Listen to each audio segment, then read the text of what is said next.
یہ ایک حقیقت ہے کہ عمران خان کی گرفتاری اور ان کے خلاف جاری مقدمات نے نہ صرف پاکستان کی سیاست بلکہ معاشرتی اور عوامی سوچ پر بھی گہرا اثر ڈالا ہے۔ ایک طرف ان کے حامی یہ موقف رکھتے ہیں کہ ان کے خلاف بنائے گئے کیسز سیاسی دباؤ اور انتقامی کارروائیوں کا نتیجہ ہے، جبکہ دوسری جانب مخالفین یہ کہتے ہیں کہ ملک میں قانون سب کے لیے برابر ہونا چاہیے اور احتساب کا عمل ہر صورت جاری رہنا چاہیے۔ ایسے پیچیدہ حالات میں اگر ہم ان کی رہائی کے لیے ایک جامع حقیقت پسندانہ اور مؤثر حکمت عملی پر غور کریں تو ہمیں کئی پہلوؤں کو سمجھنا ہوگا۔ سب سے پہلے قانونی میدان کی بات کریں تو یہ سب سے اہم اور بنیادی راستہ ہے۔ کسی بھی رہنما کی رہائی کا فیصلہ سڑکوں پر نہیں بلکہ عدالتوں میں ہوتا ہے۔ اس لیے ایک مضبوط تجربہ کار اور ذہین وکلا کی ٹیم کا ہونا انتہائی ضروری ہے جو ہر الزام کا قانونی اور آئینی جواب دے سکے۔ کیس کی تیاری میں باریک بینی شواہد کی درست پیشکش، گواہوں کی ساکھ اور آئین کے آرٹیکلز کا درست استعمال وہ عوامل ہیں جو کیس کو مضبوط بناتے ہیں۔ اس کے ساتھ ساتھ ہائی کورٹ اور سپریم کورٹ میں اپیلوں کا حق بھی ایک اہم ذریعہ ہے جس کے ذریعے کسی بھی فیصلے کو چیلنج کیا جا سکتا ہے۔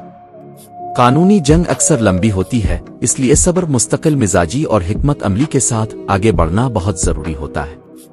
اب اگر ہم عوامی کردار کی بات کریں تو یہ بھی ایک اہم عنصر ہے، لیکن یہاں سب سے اہم چیز پرامن جدوجہد ہے۔ جب عوام قانون کے دائرے میں رہ کر اپنی آواز بلند کرتے ہیں، جلسے جلوس نکالتے ہیں اور اپنے حقوق کے لیے کھڑے ہوتے ہیں تو یہ ایک مثبت دباؤ پیدا کرتا ہے۔ مگر اگر یہ احتجاج پرتشدد ہو جائے تو اس کا الٹا نقصان ہوتا ہے اور کیس مزید پیچیدہ ہو سکتا ہے۔ اس لیے باشعور عوام ہمیشہ قانون کا احترام کرتے ہوئے اپنی بات پہنچاتے ہیں۔ سیاسی سطح پر دیکھیں تو مذاکرات اور مفاہمت بھی ایک بہت بڑا راستہ ہو سکتے ہیں۔ دنیا کی تاریخ میں کئی بڑے سیاسی بحران مذاکرات کے ذریعے حل ہوئے ہیں۔ اگر سیاسی جماعتیں، اسٹیبلشمنٹ اور دیگر اہم ادارے ایک میز پر بیٹھ کر ملک کے مفاد کو سامنے رکھیں تو بہت سے مسائل کا حل نکل سکتا ہے۔ سیاسی تناؤ کو کم کرنا، ایک دوسرے کے موقف کو سننا اور درمیانی راستہ نکالنا ایک بالغ جمہوریت کی نشانی ہے۔ میڈیا کا کردار بھی اس سارے عمل میں نہایت اہمیت رکھتا ہے۔ اگر میڈیا غیر جانبداری سے رپورٹنگ کرے، حقائق کو توڑ مروڑ کر پیش نہ کرے اور دونوں طرف کا موقف ایمانداری سے دکھائے تو عوام کو صحیح معلومات ملتی ہے۔ ایک باشعور معاشرہ وہی ہوتا ہے جہاں میڈیا سچ بولے اور عوام تحقیق کے بعد رائے قائم کرے۔ سوشل میڈیا بھی آج کل ایک طاقتور ہتھیار بن چکا ہے، لیکن اس کا استعمال ذمہ داری کے ساتھ ہونا چاہیے۔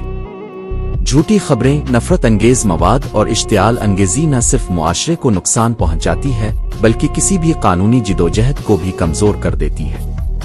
اگر ہم ان کے خلاف مقدمات کی نوعیت پر روشنی ڈالیں تو مختلف کیسز میں مالیاتی معاملات، اختیارات کے استعمال اور دیگر قانونی نکات شامل کیے جاتے ہیں۔ ان تمام الزامات کا فیصلہ عدالتوں میں شواہد اور قانون کی بنیاد پر ہونا ہے۔ اس لیے بہترین حکمت عملی یہی ہے کہ جذباتی بیانات سے گریز کیا جائے اور مکمل توجہ قانونی دفاع پر دی جائے۔ ایک مضبوط کیس، واضح موقف اور آئینی حدود میں رہ کر جدوجہد وہ چیزیں ہیں جو کسی بھی رہنما کو انصاف دلانے میں مدد دیتی ہے۔ نوجوانوں کا کردار بھی یہاں بہت اہم ہے، کیونکہ آج کی نوجوان نسل سوشل میڈیا کے ذریعے اپنی آواز پوری دنیا تک پہنچا سکتی ہے۔ اگر نوجوان مثبت انداز میں، تحقیق کے ساتھ اور مہذب زبان میں اپنی بات کریں تو وہ ایک بڑی تبدیلی لا سکتے ہیں۔ لیکن اگر یہی طاقت غلط استعمال ہو تو اس کے نتائج بھی خطرناک ہو سکتے ہیں، اس لیے ذمہ داری کا احساس ہونا ضروری ہے۔ مزید گہرائی میں جائیں تو ہمیں یہ بھی سمجھنا ہوگا کہ پاکستان جیسے ملک میں سیاسی استحکام بہت ضروری ہے۔ اگر سیاسی کشیدگی بڑھتی ہے تو اس کا اثر معیشت، امن و امان اور عالمی سطح پر ملک کی ساکھ پر پڑتا ہے۔ اس لیے تمام فریقین کو چاہیے کہ وہ ملک کے مفاد کو ذاتی مفاد پر ترجیح دیں۔ ایک مضبوط جمہوری نظام وہی ہوتا ہے جہاں اختلاف رائے کے باوجود ایک دوسرے کا احترام کیا جائے اور مسائل کا حل آئین کے اندر رہ کر نکالا جائے۔ آخر میں یہ کہا جا سکتا ہے کہ عمران خان کی رہائی کا معاملہ صرف ایک فرد کا نہیں بلکہ یہ قانون، انصاف اور جمہوریت کی مضبوطی کا امتحان بھی ہے۔ اگر یہ تمام مراحل شفاف طریقے سے مکمل ہوتے ہیں تو اس سے نہ صرف ایک شخص بلکہ پورے نظام پر عوام کا اعتماد بڑھے گا۔ اس لیے ضروری ہے کہ ہم سب جذبات کی بجائے عقل، برداشت اور قانون کی پاسداری کو ترجیح دیں۔ اور آخر میں اگر آپ کو ہمارا چینل پسند آیا ہو تو ویڈیو کو لائک کریں، چینل کو سبسکرائب کریں، کمنٹس میں اپنی رائے ضرور دیں، واٹس ایپ پر بھی کمنٹ کریں اور اس ویڈیو کو اپنے دوستوں کے ساتھ لازمی شیئر کریں تاکہ یہ پیغام زیادہ سے زیادہ لوگوں تک پہنچ سکے۔